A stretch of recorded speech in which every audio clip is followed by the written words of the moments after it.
Assalamualaikum warahmatullahi wabarakatuh. Kembali lagi bersama saya Dodi Effendi. Pada video kali ini saya akan menjelaskan bagaimana cara mengimplementasikan use case dan sequence yang telah kita rancang sebelumnya, yaitu pada proposal rancang bangun sistem penggajian karyawan berbasis web, di mana use case-nya ada beberapa. Itu di sini. Pada video kali ini saya akan fokus saja mengimplementasikan salah satu use case-nya, yaitu pada use case data jabatan, di mana salah satu sequence diagramnya yaitu menambah data jabatan yang ini.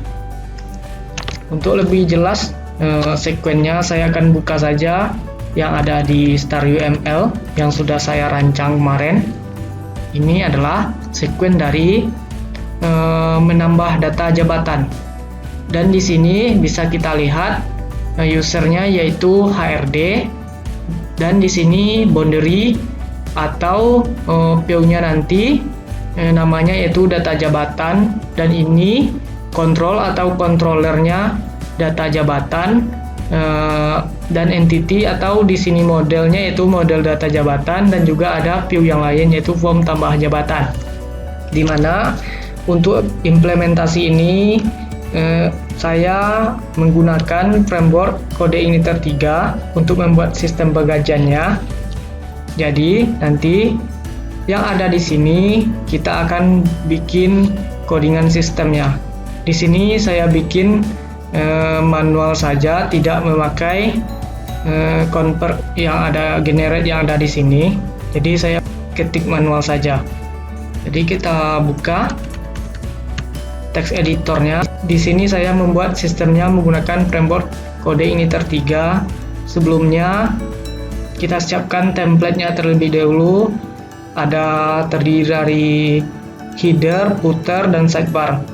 Ketiga komponen inilah nanti yang kita panggil untuk membuat tampilannya agar lebih praktis. Jadi kita tinggal panggil saja. Itulah keunggulan dari framework. Dan CodeIgniter 3 ini sudah menerapkan konsep MVC yaitu Model View Controller. Jadi sangat cocok kita gunakan untuk mengimplementasikan dari perancangan berorientasi objek yang telah kita rancang sebelumnya. Yang pertama di sini, sesuai yang ada di sequence diagram ini, kita akan membuat view-nya dengan nama data jabatan. Di sini ada data jabatan. Ini pada kali ini saya cuma akan menjelaskan codingan saja, karena kalau ngoding dari awal mungkin membutuhkan waktu yang lama. Jadi saya akan menjelaskannya saja. Di sini ada data jabatan di view-nya yaitu di dalam folder view. Lalu di sini ada controller yang namanya data jabatan. Di sini ada file controllernya yaitu dengan nama data jabatan, letaknya di dalam folder controller. Lalu di sini ada nama modelnya yaitu model jabatan. Di sini juga sudah saya bikin namanya model data jabatan, tentunya di dalam folder model. Lalu ada view yang namanya form tambah jabatan, di mana di sini nanti kita akan mengisikan data-datanya, data untuk jabatan yang ingin ditambahkan. Nah, di sini adalah halaman view dari tambah jabatannya. Ini adalah codingannya. Lalu di sini kita lihat pada data jabatan akan ada tambah data aksi ke controllernya. Berarti pada controller ini ada function namanya tambah data aksi. Kita buka controllernya. Nah, di sini kita lihat yang pertama yaitu namanya yaitu data jabatan, di mana di atasnya ada public function construct, di mana fungsinya di sini agar jika ada orang yang langsung mengakses ke halaman tertentu maka tidak bisa karena harus login terlebih dahulu dan sesuai hak aksesnya. Di mana hak akses di sini pada sistem kami ini ada dua, yaitu hak akses admin dan hak akses karyawan. Di mana hak akses untuk admin yaitu 1 dan hak akses untuk karyawan adalah 2. Di mana di sini jika seseorang langsung pergi ke dashboard admin maka harus login terlebih dahulu, maka dia redirect ke welcome atau ke loginnya. Lalu di sini ada public function index, di mana di sini fungsinya untuk menampilkan data jabatan yang sudah ada di sini, di mana titelnya data jabatan, lalu dia akan mengambil datanya ke model jabatan tadi, lalu ke tabel jabatan, di mana model jabatan get datanya di sini, get data, dia akan mengambil ke tabelnya. Lalu di sini adalah untuk function tambah datanya, di mana di sini pada function tambah data ini fungsinya untuk memanggil tampilan yang ada di form tambah data jabatan tadi, di mana di loadnya header, sidebar, dan footernya. Jadi pada view-nya nanti kita hanya tinggal menambahkan codingan untuk formnya saja. Untuk header, footer, dan sidebarnya sudah otomatis terpanggil. Lalu di sini adalah tambah data aksi yang namanya sama yang ada pada sekuen kita tadi, yaitu tambah data aksi. Di mana tambah data aksi inilah nanti yang akan menambahkan data ke tabel data jabatan tadi. Di mana di sini set rows, yaitu rows-nya di mana fungsinya ini nanti untuk jika ada form yang kosong maka dia akan error. Di mana di sini this form validation run fast, yang artinya jika form validation-nya seperti yang di rows tadi kosong, jika formnya kosong maka akan error this tambah data, yaitu memanggil method yang atas tadi. Lalu di sini else, jika tidak, berarti jika formnya diisi maka dia akan menambahkan nama jabatan, gaji pokok, tunjangan keahlian.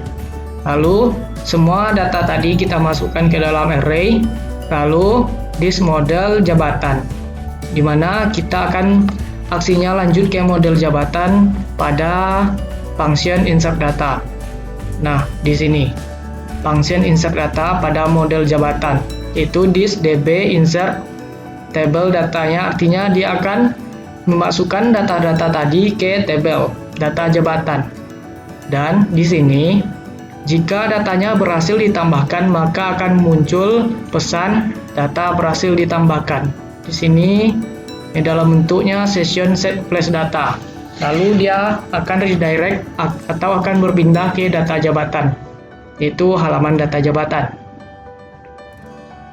Untuk halaman data jabatannya seperti ini codingannya. Di sini ada div-nya untuk memanggil titel atau judul yang telah kita tambahkan di controller tadi. Yang ini data jabatan. Lalu di sini ada tombol untuk tambah datanya tadi. Jadi di sini kita tambahkan href php echo base URL-nya ke admin data jabatan, lalu nama metodenya atau fungsinya itu tambah data. Yang ini. Lalu di bawahnya ada table yang gunanya untuk menampilkan data-data yang sudah kita inputkan. Seperti ini. Di mana ada nomor, nama jabatan, gaji pokok, tunjangan keahlian, total, dan actionnya. Di mana actionnya itu berisi edit dan hapus. Seperti ini. Jika kita run dari codingan view data jabatan ini, maka hasilnya akan seperti ini. Ini adalah tampilannya data jabatan. Di sini ada title, yang telah kita panggil dari controller tadi, yaitu data jabatan. Lalu di bawahnya ada tombol tambah data yang aksinya nanti akan pergi ke tambah data tadi, yaitu ke form tambah data tadi. Lalu di sini adalah data jabatan yang sudah kita tambahkan sebelumnya, yaitu ini ada beberapa jabatan: gaji pokok, tunjangan keahlian, total, dan actionnya. Lalu pada form tambah jabatannya, di sini juga kita panggil titel atau judulnya menggunakan PHP echo.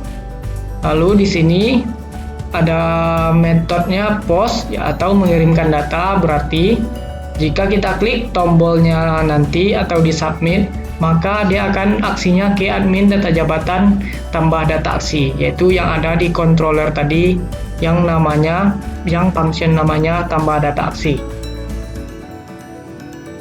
Lalu di bawah ini adalah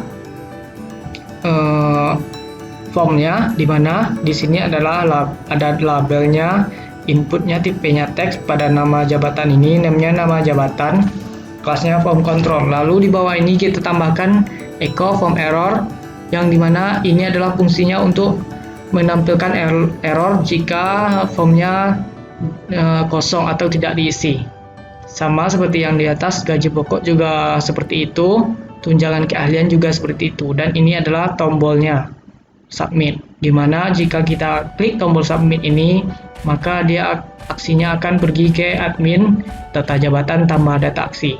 Lalu untuk tampilan formnya, kita bisa melihatnya dengan cara klik tambah data ini, maka dia akan langsung pergi ke halaman form tambah data jabatan. Di sini ada titelnya, yaitu titel yang ada di controller tadi, yaitu tambah data jabatan, dan ini ada formnya. Dimana di sini jika kita tidak mengisi formnya, jika kita submit, maka ada tulisan di sini di nama jabatan field is required, yang artinya dari form ini harus diisi. Misalkan jika kita menambahkan jabatan baru, misalkan admin, gaji pokoknya ini 3.261.358 dan tunjangan keahliannya 100.000. Jika kita submit dan jika berhasil ditambahkan, maka akan ada pesan data berhasil ditambahkan dan akan muncul di bagian paling bawah seperti ini. Mungkin itu saja yang bisa saya jelaskan tentang implementasi dari use case dan sequence yang telah kita rancang sebelumnya. Wassalamualaikum warahmatullahi wabarakatuh.